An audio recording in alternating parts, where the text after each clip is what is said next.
चलिए कक्षा 9वीं विज्ञान का 9वां चैप्टर गुरुत्वाकर्षण है। उसके अभ्यास का प्रश्न है 15वां। इसको देखते हैं। कोई पत्थर ऊर्ध्वाधर दिशा में ऊपर की ओर 40 मीटर प्रति सेकंड के प्रारंभिक वेग से फेंका गया है। जी बराबर 10 मीटर प्रति सेकंड लेते हुए पत्थर द्वारा पहुंची गई अधिकतम ऊंचाई ज्ञात कीजिए।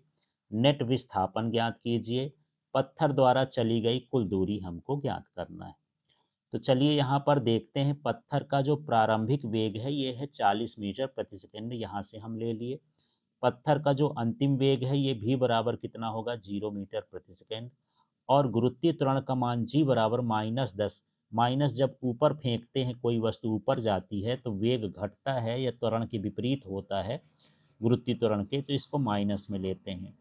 अब यहाँ हम गति का जो है तृतीय समीकरण लगाएंगे। ये 2gh = v² - u²। तो 2 का 2 लिख दिए, g का मान -10 लिख दिए, h का मान लिख दिए। v का मान 0 का स्क्वायर और u का मान कितना है, -40 का स्क्वायर। अब 2 का 10 में गुणा करेंगे तो -20 आ जाएगा, 0 का स्क्वायर 0, और ये 40 में 40 का गुणा करेंगे तो 1600 आ जाएगा। आगे का स्टेप एक और है, तो हम यहाँ लिखेंगे h बराबर ये हो जाएगा -1600 और बटे में हो जाएगा -20। तो माइनस माइनस प्लस हो जाएगा, इसको काटेंगे तो ये आ जाएगा 80 मीटर, माने 80 मीटर उसकी ऊंचाई हो जाएगी। इसके आगे के स्टेप में इतना और करना है। चूंकि पत्थर लौटकर वापस अपनी पूर्व अवस्था में आ जाता है, इसलिए नेट विस्थापन शून्य होगा। यहाँ पर विस्थापन शून्य हो गया क्योंकि पत्थर को जब हम ऊपर फेंकेंगे तो ये लौट के यहीं पर आएगा। तो जब प्रारंभिक स्थिति अंतिम स्थिति वही हो गई तो विस्थापन का मान शून्य हो गया। अब हम दूरी की बात करते हैं, तो उसको जाने में 80 मीटर लगा, तो लौटने में भी 80 मीटर लगेगा, इसलिए यहाँ पर दूरी 2h हो गई। तो 2 × 80 = 160 मीटर। इस तरह से अधिकतम ऊंचाई 80 मीटर हो गई, विस्थापन शून्य हो गया और कुल चली गई दूरी 160 मीटर होगी। चलिए अगला प्रश्न देखते हैं, और ये प्रश्न है पृथ्वी तथा सूर्य के बीच गुरुत्वाकर्षण बल का परिकलन कीजिए। दिया है पृथ्वी का द्रव्यमान 6 × 10⁻24 किलोग्राम, सूर्य का द्रव्यमान 2 × 30 किलोग्राम, 2 × 10⁻30 किलोग्राम। दोनों के बीच की जो औसत दूरी है 1.5 × 10⁻11 है। यहाँ इतना मीटर हमको दिया है मान। अब ये सभी मान को हम नोट कर लेंगे। पृथ्वी का द्रव्यमान मान लेते हैं m1 बराबर 6 × 10⁻24 किलोग्राम है, यहाँ से हम नोट कर लेंगे ये। सूर्य का द्रव्यमान है, इसको m2 ले लिए हैं, 2 × 10⁻30 किलोग्राम। दोनों के बीच की जो औसत दूरी है 1.5 × 10⁻11 मीटर, ये लिखा है, इसको लिख लेंगे। गुरुत्वीय नियतांक का मान 6.7 × 10⁻11 न्यूटन मीटर स्क्वायर पर केजी स्क्वायर है। अब हमको बल निकालना है, तो बल का सूत्र आप जानते हैं। ये सूत्र हम लोग पढ़ चुके हैं, F = G m1 m2 क्या होता है, d²। इस सूत्र में मान रख देंगे तो F की जगह F लिख देते हैं। G का मान 6.67 या 7 दिया है तो यही लिख देते हैं, × 10⁻−11। m1 का मान ये है 6 × 10⁻24, तो × 10⁻24 हो जाएगा। गुणे m2 का मान ये है, ये हो जाएगा 2 × 10⁻30। और बटे में जो दूरी दिया है, ये दिया है 1.5 × 10⁻11। ये बटे में d² होता है, तो इसको मैं 2 बार लिख देता हूँ, 1.5 × 10⁻11। इसका मान ये 6.67 लिख लेते हैं। अब इसको हल करके देखते हैं। तो हल करने का तरीका क्या है, संख्या संख्या आप पहले अलग करो। तो 6.67 अलग कर लिए, 6 भी अलग कर लिए, 2 भी अलग कर लिए। इसको लिख लिया हूँ, इसको लिख लिया, इसको लिख लिया। बटे में देख लेते हैं, तो हमारे पास 1.5 × 1.5 है, माने 10 की घात को छोड़ के सब लिखना है। ये लिख लिए, ये लिख लिए। अब गुणे लिख देंगे 10 की घात। तो यहाँ 10 की घात कितनी है, -11। यहाँ कितनी है, 24, तो यहाँ +24 लिख देंगे। यहाँ कितनी है, 30, तो ये +30 लिख देंगे। फिर यहाँ कितनी है, ये ऊपर जाके -11 हो जाएगा, और ये भी ये 11 है, तो ऊपर जाके ये भी क्या हो गया, -11। अब इसके आगे और हल करेंगे हम। तो यहाँ पर देखते हैं एफ इक्वल टू यहाँ दशमलव के बाद कितने अंक है 2, यहाँ भी दशमलव के एक एक ये 2 अंक हो गए तो दशमलव हटा देते हैं ऊपर और नीचे का भी। तो 667 गुणे 6 हो गया, गुणे 2 हो गया, और बटे में ये 15 गुणे क्या हो जाएगा 15, दशमलव हटा देंगे और गुणे 10 की घातों को देखते हैं। तो देखिए ये भी -11, ये भी -11, ये भी -11, तो ये तो माइनस वाले हो गए -33। अब यहाँ पर ये 24 और 30 जो होता है ये हो गया 54।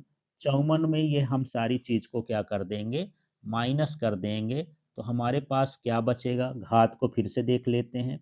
यहाँ 24 और 30 मिला के क्या हो गया 54, और 11 तिहाई ये -33, इसको कर देंगे तो ये एक और यहाँ हो गया 21, ये 10 की घात 21 हो गया।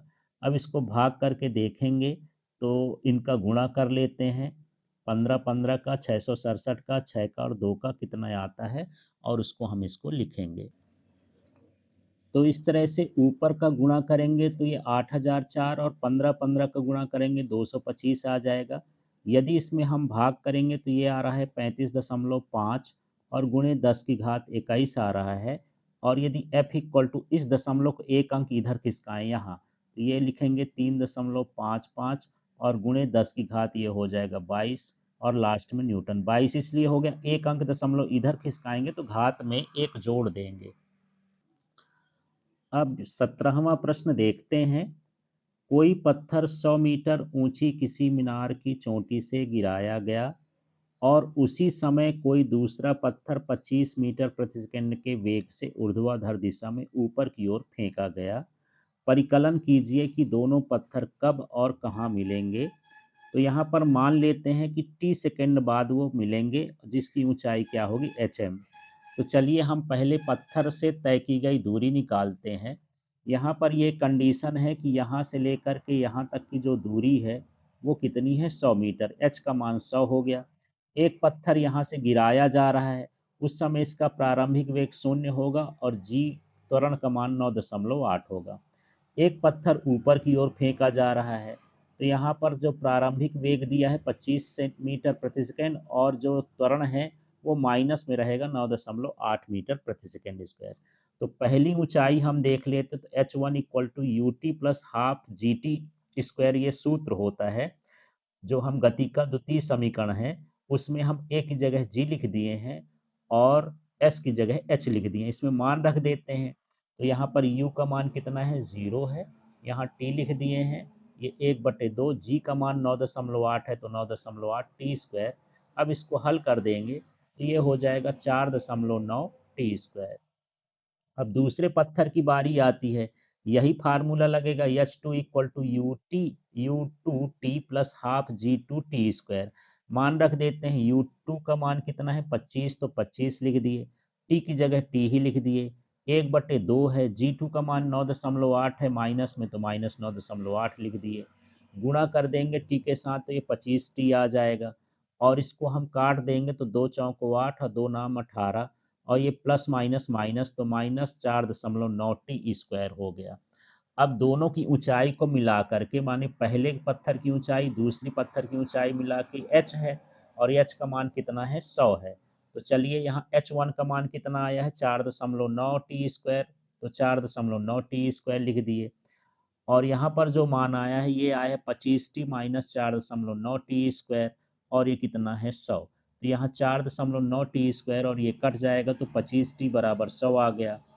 अब यहाँ पर 25 टी बराबर 100 आ गया, तो इसको अब हम भाग करके देखेंगे कि टी बराबर कितना आएगा। तो यहाँ पर टी बराबर जो हमारे पास आएगा, टी बराबर आ गया 4 सेकेंड। अब 4 सेकेंड का मान है तो इसको हम रखेंगे समीकरण में। अब चलिए इसके आगे का हिस्सा देखते हैं। यहाँ पर हम H1 निकाले थे, H1 को समझते हैं कि H1 का मान कैसे आएगा।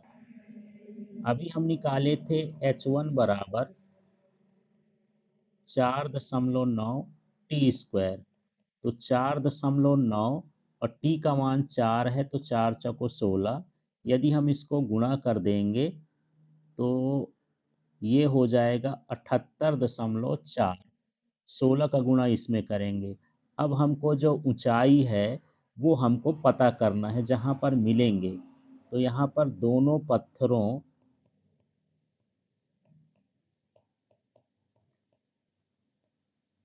के मिलने की ऊंचाई,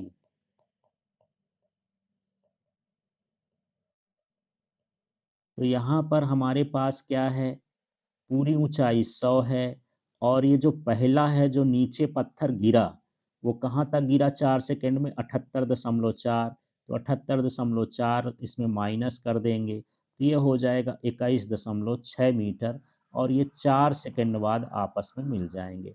तो इस तरह से यहाँ पर मिलने का समय हो गया 4 सेकंड और कितनी इस पृथ्वी सतह से कितनी ऊंचाई पर मिलेंगे, 21.6 मीटर की ऊंचाई पर मिलेंगे।